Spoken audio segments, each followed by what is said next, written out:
The Samruk was a magic bird. She lived in Kazakhstan long ago. Every year, she travelled to the Tree of Life out on the steppe. The Samruk had a nest high in the branches of the tree.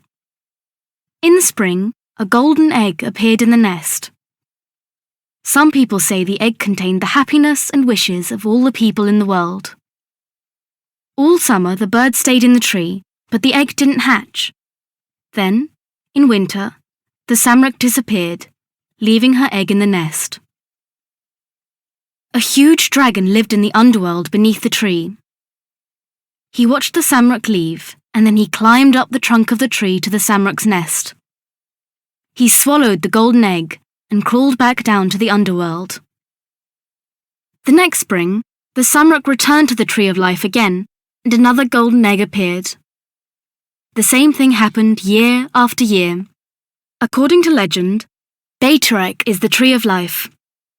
Every year, the Samruk lays an egg on it, the sun.